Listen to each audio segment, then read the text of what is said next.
Bonsoir à tous, chers amis qui aimez les plantes, le jardin, la botanique, le jardinage, la nature. Oui, vous êtes sur News Jardin TV. C'est l'endroit où il faut être puisque chaque soir, j'ai le plaisir de vous recevoir dans cette véranda qui est joliment décorée par ma petite jardinière Nicole. Aujourd'hui, elle est un petit peu au parfum de l'été avec les lavandes papillons qui fleurissent avant les autres. On a quand même déjà les dipladénias qui n'attendent qu'un tout petit peu plus de chaleur pour aller nous émerveiller dans le jardin. En tous les cas, c'est grâce à elle que nous nous retrouvons chaque soir dans ce magnifique décor et grâce à elle aussi que nous avons ces images puisqu'elle est derrière la caméra actuellement. Le principe de notre émission, vous le connaissez, je réponds chaque soir à l'une de vos très nombreuses questions. Continuez à en poser aussi variées, différentes, complexes que possible. C'est ça qui fait la richesse de notre partage. Alors vous avez la possibilité d'aller directement sur notre site internet www.newsjardintv.com sur lequel vous avez toutes nos vidéos bien classées selon des thématiques particulières.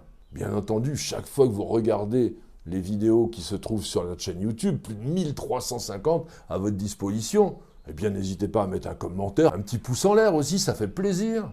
Et puis vous posez votre question. C'est avec ma petite jardinière qui actuellement fait d'autres images pour envoyer sur les réseaux sociaux que nous partageons le travail de sélection. Ce qui est très important, on choisit les meilleures questions. Et ce soir, nous avons décidé de prendre celle de Souris Verte, qui nous dit dans l'une de vos précédentes émissions, vous avez présenté l'impatience, mais de façon un peu rapide. Pouvez-vous consacrer un numéro entier à cette plante? Car je crois qu'il existe pas mal de variétés différentes. Je vous remercie par avance. Il faut remonter à l'émission Le quotidien du jardin numéro 148 pour retrouver la présentation de l'impatience, parce que cette émission était consacrée à la présentation de plantes qui réussissent et qui surtout fleurissent bien à l'ombre. Dans cette émission, je vous avais parlé de l'impatience valeriana, celle que l'on cultive couramment comme une annuelle et qui effectivement pousse remarquablement bien à l'ombre. On en plante nous tous les ans dans notre jardin parce qu'il est ombragé et on a une foule de fleurs. Mais comme le fait remarquer justement notre abonné Souris Verte, le genre impatience est extrêmement diversifié. Ce genre a évidemment, encore une fois, été créé par l'incontournable Carl von Linné, et ceci en 1753. Il a choisi ce nom impatience en raison de l'impatience justement que la plante semble montrer lorsqu'elle a besoin de projeter ses graines, parce que dès qu'on frôle le fruit, il est monté sur une sorte de ressort et paf, tout d'un coup ça éclate. Et vous avez les graines qui peuvent, sur certaines espèces, être projetées à plusieurs mètres de distance. Et cette faculté explique que certaines impatiences sont fortement envahissantes et posent même des problèmes dans certaines régions.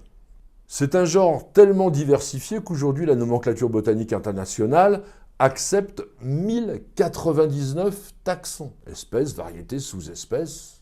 En revanche, impatience est le seul genre de la famille des balsaminacées. Et pourquoi pas impatiensacées? Parce que c'était peut-être difficile à dire. Donc on s'est inspiré d'impatience balsamina, la balsamine des jardins, qui est une plante originaire de Chine, d'Inde, de Birmanie, et qui est une annuelle qui mesure environ 30, 40, voire jusqu'à 60 cm, et qu'on cultive en Europe depuis le XVIe siècle. Une plante qui possède d'ailleurs des vertus officinales. Et maintenant, je vous propose de voir ensemble quelques impatiences particulièrement intéressantes, certaines très couramment cultivées, d'autres un petit peu moins. Ce que l'on cultive de façon très commune, ce sont des hybrides, je vous disais, d'impatience valeriana, mais également les plantes que l'on appelle impatience de Nouvelle-Guinée. Et les impatiences de Nouvelle-Guinée sont, à l'encontre de valeriana, des plantes de soleil. La forme d'origine s'appelle Impatiens hawkeri, une plante qui a été décrite et nommée en 1886 par un botaniste et pépiniériste collectionneur anglais qui s'appelait William Bull. Il avait reçu des échantillons récoltés 2 ans plus tôt en Papouasie-Nouvelle-Guinée, d'où le nom Impatiens de Nouvelle-Guinée. Toutes les plantes que l'on trouve aujourd'hui dans le commerce sont compactes, comme je le disais, ce sont des hybrides et qui ont été travaillées pour être trapus, ramifiés, avec un port plutôt globuleux, et on les cultive essentiellement comme des saisonnières, soleil comme je vous disais, mi-ombre, ça va encore, ou pourquoi pas d'ailleurs comme plante d'intérieur. L'intérêt, c'est une grande diversité de coloris, parfois un feuillage panaché qui peut être franchement décoratif, et c'est une plante que je vous conseille vraiment si vous voulez une longue durée de floraison. Maintenant, je vais vous présenter 3 espèces qui sont totalement différentes dans leur aspect. D'abord, Impatiens auricoma, plante qui a été décrite et nommée en 1886, elle aussi, par un botaniste et médecin français, Henri-Ernest Bayon. Impatiens auricoma est endémique des Comores. C'est une vivace donc tropicale. On l'appelle impatiens jaune ou parfois même hors de la jungle, magnifique. Impatiens auricoma, c'est pas très courant, mais ça fait une jolie plante d'intérieur qui développe des tiges charnues, de couleur plutôt rouge, de 30 à 50 cm de haut, et puis de longues feuilles alternes sur la tige, comme cela, et portées par un long pétiole rouge bordé de petites dents vertes. Les fleurs sont solitaires, portées à l'aisselle des feuilles par un long pédoncule rouge. Sur la partie terminale de la plante, elle ressemble à un casque de couleur jaune-orangé, et contrairement à d'autres impatiens, la fleur n'a pas d'éperon. Culture à l'intérieur, dans une pièce autour de 20 degrés, c'est assez difficile à garder d'une année sur l'autre parce qu'en hiver, il faudrait qu'il fasse ni froid ni chaud et que la plante ne soit pas trop arrosée.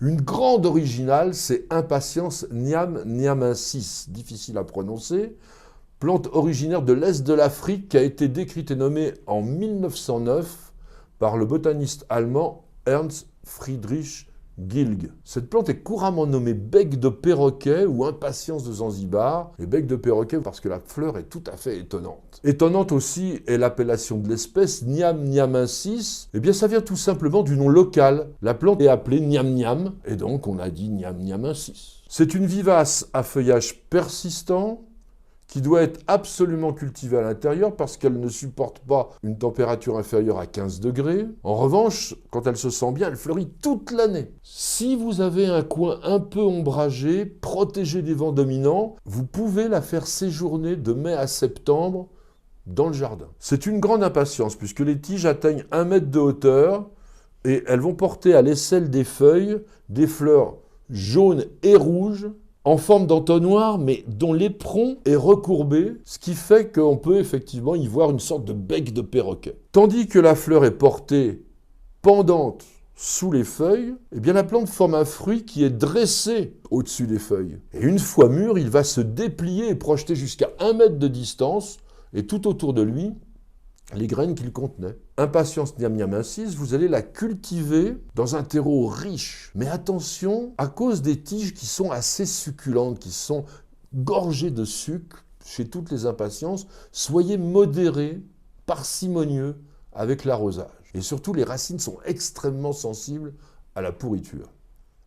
Et pour terminer, je voulais vous présenter une espèce très spectaculaire, mais qui malheureusement compte parmi les plus invasives qu'il y ait au monde.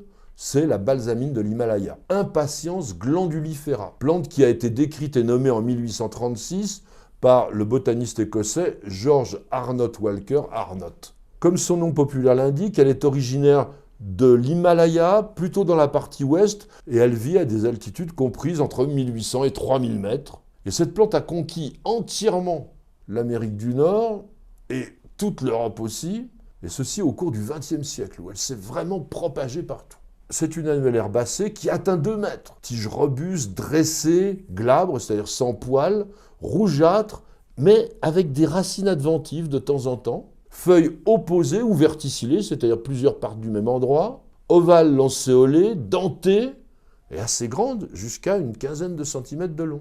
De juillet jusqu'à octobre, la plante développe en permanence des fleurs, sorte de grappe composée de 5 à 12 fleurs, roses ou blanches. La grappe se forme à l'aisselle des feuilles. Quant à la fructification, elle a lieu de septembre à janvier, et les capsules, c'est le nom qu'on donne botaniquement aux fruits, explosent au moindre contact. Une simple goutte d'eau suffit, paf, et c'est parti. Et chaque fruit contient jusqu'à 800 graines et peut les projeter jusqu'à 6 mètres. C'est pourquoi la plante peut se propager rapidement et partout. D'autant plus qu'elle est totalement rustique. Elle passe l'hiver sous forme de graines et elle germe au printemps. Et puis aussi, la semence est dotée d'une faculté germinative de 18 mois et elle va être transportée par l'eau de pluie quand ça ruisselle. Et il faut savoir une chose aussi, c'est que dans les régions méditerranéennes, c'est moins grave parce que la plante a besoin de froid pour germer. Fort heureusement, le système racinaire n'est pas très profond. Vous pouvez donc les arracher très facilement lorsqu'elles sont jeunes ou même moins jeunes, l'important étant de le faire avant la floraison de manière à éviter la propagation. Mais lorsque vous avez vraiment une invasion